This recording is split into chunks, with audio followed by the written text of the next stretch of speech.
everyone. This is Lucas Leon, Marketing Director at Oracle. And today I have the hugest honor to be interviewing one of the greatest names in motorsport history, Max Verstappen. So Max, thanks so much for joining us. This is an exclusive episode for Oracle Cast, which is our podcast to talk about technology with a focus on AI. Can you say some words to our audience? Yeah, well, very happy to be here. And just looking forward to answer some questions. Nice. So welcome to your second home.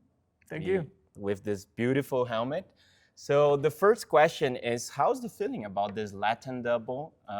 You've got some origins, maybe some nods to family right now. What's the history behind the helmet?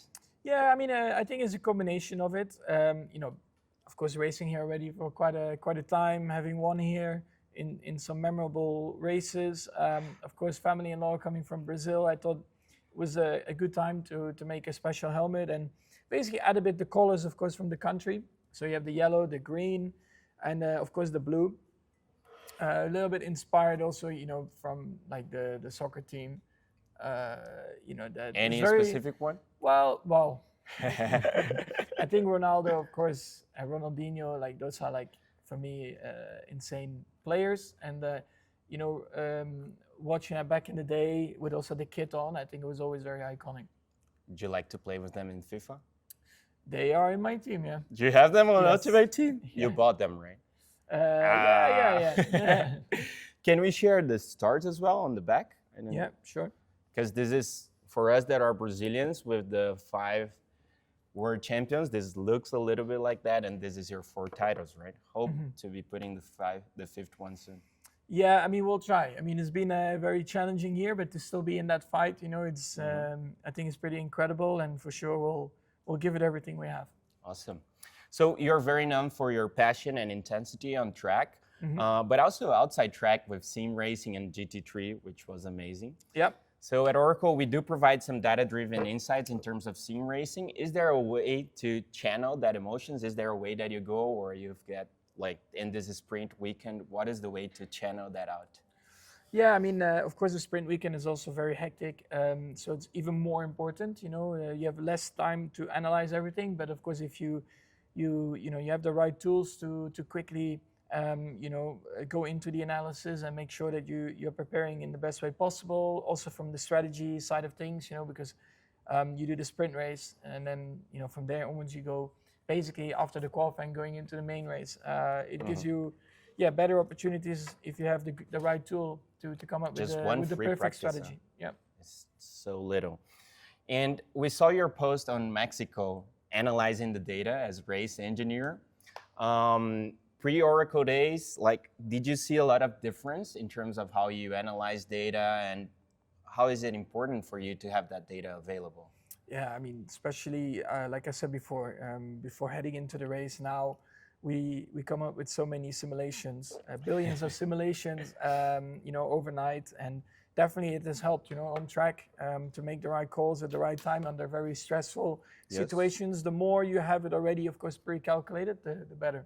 And that goes into the plan. Like the box now is not totally unexpected, right? No, I mean, again, you have to be open-minded, of course, because in a race a lot of things can happen. But like I said, if everything beforehand is already way better calculated, it makes you also probably a bit more relaxed on the pit wall in making the right call.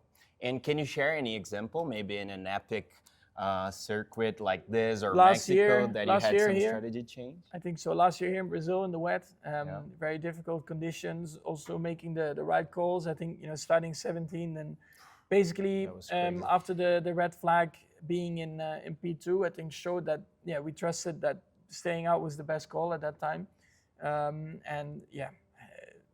It was a crazy race day, that's for sure. Awesome.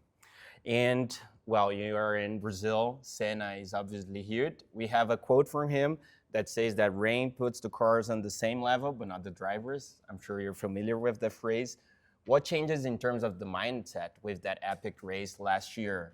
Do you really need to kind of manage that in terms of car handling? How do you channel that emotions as well? Yeah, you have to be, in a way, patient, but at the same time, especially when you have to start in the back, you have to be willing to take risk around the track. And I think this layout, especially with all the banked corners and continuous, like it's never like properly straight, right? So even for the visibility, sometimes can be quite tough. But you like these old school tracks, yeah, right? for sure. I mean, it's really a cool track to drive, and it's a lot of fun to drive to the limit. The car needs to be too balanced as well. For sure, it's always about just finding the right compromises. Awesome. And the last question we have, so we hear you sometimes talking about the team Redline, Verstappen.com Racing, which if you can talk a little bit more about that, of fostering young talents. We also have a program called Oracle Next Education, which we teach young people on tecnologia, Yeah. and then provide them job opportunities to, strive in life. Yeah. So can you tell us a little bit more about your project and maybe an advice for the young generation? Because you've been so young, winning a lot of things already. What was a tip or advice that you would give? Well, I mean, in motorsports, especially also, like if you want to be the driver, it's very expensive, to make it all the way through all the ranks. And of course, most of the drivers that get to Formula 1, it starts in go-karting and then it goes all the way through the ranks. But that's very, like I said, very expensive. And I want to create a different way where you start in the simulator world a lot cheaper, but the way we are preparing them from a young age within the team, we're trying to educate them, like make them grow as a person as well, and understand also both hard and soft skills, right? Yeah, like understand the technical side of it and how you can contribute more to just the general understanding as a driver what you need, and being a professional at the end of the day, because you shouldn't see it as a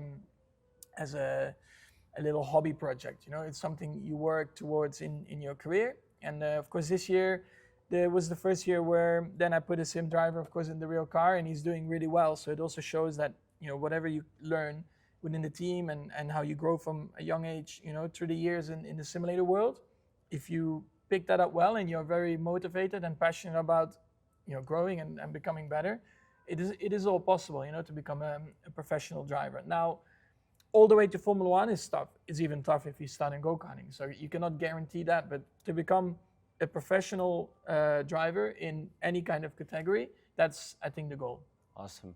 We do that in technology, so we count on our customers and partners to hire these talents that we are building up. So any tip that you had on your 17s or 16s that you remember, like a code or something like that? No, just never stop working. You always have to try and be better, because if you don't try to evolve or try to be better, there's someone else out there that will try to beat you, in terms of trying to get that job. Or, so this is something that I think is always very important. No matter how good or successful you have been, you always have to look at yourself and think, how can I be better? How can I even, find more performance?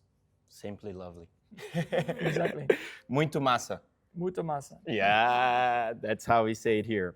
All right, so to finish this beautiful interview, we would like to run a trivia. I know you're a football fan. We don't like to say soccer here. Yeah, I agree. Football, yeah. Football? Yeah. So I'll show you some logos of Latin America clubs, some international ones. Okay. Let's see if you can get them. Yeah. All right? Yeah. Should we start? All right. First one. Is that America? Ah, nice Club one. America? Of Mexico. Yeah. That is tough. Do you want a tip? Yeah. Colombia. No? No, I don't know Colombia, no. Atlético Nacional. Okay. All right, that's tough. Are they on FIFA? I'm not sure if they're on FIFA. Maybe. Yet. I mean, I recognize a little bit the logo, but I mean, it's very tough. Like, it's not like the country or the league that I watch, so it's tough. Well, this one, Boca Juniors. Yeah, Argentina. This is a nice logo. Oh, I remember love it. the logo. Oh, are they from Chile? I remember the logo, but I don't know the name. Where are they from in Chile? Chile, Santiago. They're from the Santiago. Yeah, I don't remember the name. Colo Colo. Colo Colo, yeah. This one? Vasco. Vasco. This one, do you know? This is an antique logo. I did it as a trick because this is my team. And there's a Dutch player playing here. Ah, Corinthians. Yeah, I was already waiting for the updated logo. Yeah, I did as a trick. Good. PSV. Easy one? That's the nicest one. Ah, come on. My sister lives in Enschede, Twente. Ah, yeah, Twente. Yeah. Max, Good. thank you so much. If you can send just a last message to our audience, and Yeah. we end up here. Thank you very much for tuning in. I hope you liked it, and see you next time. Woohoo! Let's go, Max.